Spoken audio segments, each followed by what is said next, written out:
Tri-State Freethinkers podcast lecture series from August 5th, 2015, Stopping the Death Penalty, with speaker Allison Reynolds-Berry of the International Justice and Peace Center. Thanks so much for the invitation and opportunity to be here with you all. I am representing two groups this evening, actually. So I'm the Executive Director of the Intercommunity Justice and Peace Center, IJPC. And I'm also here on behalf of Ohioans to Stop Executions, or OTSE. And just to give you a framework for both of our organizations, if you're not familiar with them, Ohioans to Stop Executions is working to end the death penalty in Ohio at the legislative level. And so OTSE is made up of faith leaders, community leaders, activists, attorneys, death row exonerees, and those who have lost loved ones to violence. And OTSE is the statewide then affiliate of the National Coalition to Abolish the Death Penalty. And so we work with them and look to them for the lobbying and state level advocacy that we do around the death penalty, but we do more than that at IJPC. We are located in Cincinnati, and we do work to educate and advocate for peace, challenge unjust local, national, and global systems, and promote the creation of a nonviolent society, not a small task. And we do that through focusing on four main program or issue areas. And those include human trafficking, immigration, peace and nonviolence, and the death penalty. And so the way that we work with the death penalty is collaborating with OTSE, and then also working with a program called Families That Matter, where we work with death row inmates and their families to help gain clemency and work on their cases as they come up. So just to give folks an overview of the death penalty in Ohio, I'm just going to speak, so you're welcome to look at our beautiful logo, but it'll just be me for tonight. Over the past 34 years, Ohio's death penalty system has demonstrated time and again that it fails to achieve any of its purposes. It routinely sentences innocent people to death. It is arbitrarily applied. It only serves to hurt victims' family members more, victims' families. It costs tens of millions of dollars more than alternatives to the death penalty, and Ohio has a pretty terrible track record for making egregious mistakes. And so our organization is one that was created based on faith principles, and we know that folks oppose the death penalty for a number of moral and religious reasons, but tonight I'm going to focus just on the facts and why the system is broken. And so to start, focusing on the innocence piece, 9 men have been freed after being convicted and sentenced to death for crimes that they had no part of. These 9 men spent more than 200 years in prison for crimes they didn't commit. Most recently exonerated, you might recognize the names of Ricky Jackson, who was in prison for 39 years, Wiley Bridgman, who was in prison for 38 years, and Kwame Ajamu, who was in prison for 28 years. So if that isn't reason enough, the fact that we're executing people who, or could have potentially executed people who were innocent, we also know that the death penalty is arbitrarily applied. The county where a crime occurs plays a more significant role in how justice is meted out more than the crime itself. In smaller Ohio counties with fewer resources, they're less likely to seek death penalty cases for a variety of reasons. Capital indictment data show that Ohio's death penalty cases come from just a handful of counties, including Hamilton County, of which I'm a part of. Hamilton County makes up 6.95% of the population, but is responsible for 19% of the executions that take place. Ohio has 88 counties. 42% of Ohio counties have never had a capital conviction. 86% of Ohio counties have had fewer than 5 capital convictions, half of them with 0. And 70% of all death penalty cases come from just 10 counties, as I mentioned. But putting that another way, that means that 11% of Ohio counties account for 70% of its death penalty cases. And so the fact that it's not equally applied across the state for crimes that are being committed show that there are serious problems with the system. From a cost perspective, for those who are more fiscally conservative or believe that we should be using our funds in a responsible way, we know that it is not cost effective to follow or go after the death penalty when an alternative could be sought. I'll give you some data from other states because there has not been a formal study conducted in Ohio. But over a 10-year period for New Jersey, they spent $253 million on the death penalty. They executed 0, but overturned 80% of capital convictions. Maryland spent $37.5 million per execution. California has spent more than $4 billion on its death penalty system since 1978, and California has executed 13 men since then. Dayton News Channel 7 estimates that Ohio's death penalty costs more than $3 million per case. So that's just an estimate, and as I mentioned, a formal study has not been done. So the track record, yeah, sure. Is there any data on how much it costs to keep somebody in jail, like Charles Manson? There is data around that. Unfortunately, I don't have any of those figures. Yeah. Sure. I think that's where she was leading, but I would be a little more specific. So, keeping someone in jail for life on death row versus just keeping them in jail for life, has there been studies on the difference in that? I believe. Yes. And it's cheaper to put them in prison for life than execute. It is. Yeah. Especially because of the amount of money that folks have to pay to go after or to have the cases come up over and over again. I believe that's part of it, but just do the math. If it costs $30,000 a year, I think is what it costs to imprison somebody per year. If they're there 10 years, that's $300,000. It's the legal fees that you. And then if you do it 30 years, it's $900,000. For 30 years, it's $3 million to execute. Wow. Okay. So they'd have to live 90 years in prison for it not to be cost effective. thank you. You're welcome. I should have mentioned that I'm new to the position and new to Ohio, so there's lots that I'm learning. So if any folks want to share more information, that is welcome. So Ohio has initiated more than 3,157 death penalty cases and 320 successful convictions. 53 executions have taken place since 1999.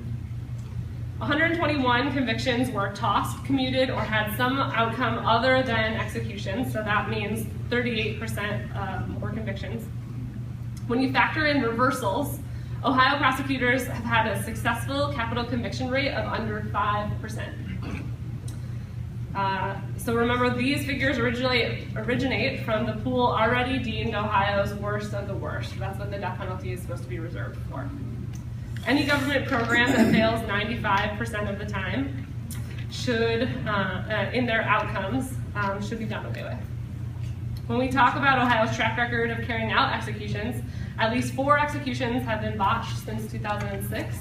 Names that might be familiar are Joseph Clark, Christopher Newton, Rommel Brown, who survived an execution attempt, and Dennis McGuire, who was executed in 2014. And since his death, there has been a moratorium in Ohio on the death penalty that will be then lifted at the end of this year, and executions are slated to start again in January 2016. The Ohio Department of Rehab and Corrections has changed its execution protocol 7 times since 2010. Federal courts have issued 3 different moratoria since 2010 due to Ohio's inability to follow its own written protocol. Ohio and other states around the U.S. cannot get the drugs that they want to use for execution because drug makers are not allowing them to be used, and there are import-export bans on the drugs if, in the end, the user is going to carry out an execution. Ohio has asked physicians, nurses, pharmacists, and other medical professionals to participate in executions, even though it's a clear ethics violation for them. Ohio went so far as to pass a secret executions bill last year in 2014 to hide the identities of drug makers, pharmacists involved, and medical professionals who would be assisting the Ohio Department of Rehab and Corrections. But since passing the law, no one has been willing to participate. Many people use the argument that If this happened to your loved one, of course you would want to seek the death penalty. But we know that that is a myth that's perpetuated, and speaking to many folks who have been in that situation, we know that it does not make the situation better for victims' family members. It prolongs their grief, their pain and suffering by hauling them into court for appeal after appeal. It re-traumatizes them with every news article and headline and story about the murderer. It pits victims against one another. Why is one murderer deserving of death but not another? Why was my child's murder not worthy of the ultimate punishment? Are questions that sometimes get asked. Murder victims' families want justice that is swift and certain, and the death penalty is neither of those things. With the failing system, the work that OTSI is focused on is asking Ohio legislators to fix it or end it.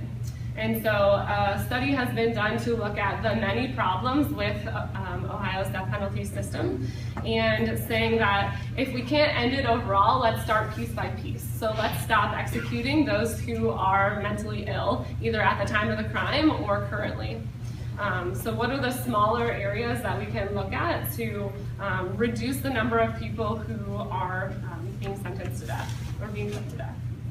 And so there are some petitions that we have in the back that look like this. So they're little like postcards that we can send out. And there are 2 boxes that you can check on these postcards. And we're asking to collect them now, and we're going to send them to legislators at the appropriate time. But the postcards ask you to check a box. One says, I'm firmly against the death penalty, but if we continue to execute, Ohio's system needs to be as fair and accurate as possible until we repeal it altogether. The other box gives you the opportunity to say, even though I believe in the death penalty in principle, I want our criminal justice system to be as fair and accurate as possible. And so I understand that there are people who have lots of different feelings on the death penalty, and you don't have to come out and say that you are opposed to it if you are still unsure. But if you do believe, like I do, that there are a lot of problems with the system, that it's broken, it gives you an opportunity to say that the system needs to be more fair and accurate as we continue to go. And you must be in Ohio. Yes, thank you. Apologize for all the Indiana and Kentucky folks here. Sure. So is there any evidence at all that the death penalty is a deterrent for capital crimes, murder, and what have you? From everything that I read, it is not a deterrent. No. Incarceration Not at all. in general. Yeah, if you have a crime to kill somebody and the penalty's 5 years, or it's 30 years in prison, or the death penalty has no effect on it. Anybody else in Ohio? So obviously it's a no-brainer. I mean, but it's there, and it's kept there by politicians who will not vote it away. They are elected by people. How do we get to those people? That is a great question. And so one of the things that was really helpful for me, I am opposed to the death penalty on moral grounds, but learning all these different facts, it brings so much more information into the conversation. And so I think by having conversations with folks, that really helps to get more awareness for the issue, certainly. But as much as we can, by being in touch with legislators and letting folks know, we're a small group of people, but I think as much as we can continue the conversation and keep It's one of those cases where the facts ought to do it. Should speak for themselves, like abstinence-only education, with sex education. I think there are a lot of folks that need and want to appear tough on crime, and this is one of those things that people don't waver on as easily. Some folks just really like to live by Hammurabi's code, so to speak, too. They have to have the eye for an eye. They don't get the broader philosophical concept. Damn everything else. Yeah, exactly. They would rather take a nuclear bomb to kill that fly than catch it. And it's really black and white thinking sometimes. And it's hard to kind of pound through that compartmentalization of their thinking. It's tough. Only if you can make them share part of the cost, in which case they would probably change it. Some of them they won't. You I've don't had that think discussion. They sold their house in order to make sure somebody died, they do it. Yes, there's that level of conviction in some folks. I don't want to say faith, because not all faith thinks that way, but there's a very strong philosophical lean that way. It's very Bronze Age. There's just no. They would probably go out and do it themselves. Yeah. We have a question in the back. I actually have a bachelor's degree in criminal justice, so this is something I have a lot of education about. And one of the things that we learn immediately is that there is absolutely zero funding for the criminal justice system to develop rehabilitation efforts. One of the biggest problems that we have is with drug crimes. They've been written by legislators, not by scientists. Is this organization doing anything at all to help raise money for rehabilitation? Because I mean, you can get rid of the death penalty, but then you're still going to have overcrowded prisons. You're not going to have enough room for enough people, and you really need to be amping up the rehabilitation. Are you guys doing anything towards that? We aren't personally, and I don't know what OTSI is doing, but I think that's a great question of, so what happens then when we stop executions, right? Then what's next? You get rid of victimless crimes, help people in jail for Yeah. marijuana. Yeah. We got Yes. And get rid of privatized prisons. Yes. Yes. That way you don't have judges being It's a bigger systemic problem. All right, here's Yes, I understand that my whole life is just a blink of an eye. The history of the earth is with each moment that goes by. But this moment that I'm with you, it feels like time has stood still. It feels somehow like it matters, and that it always will.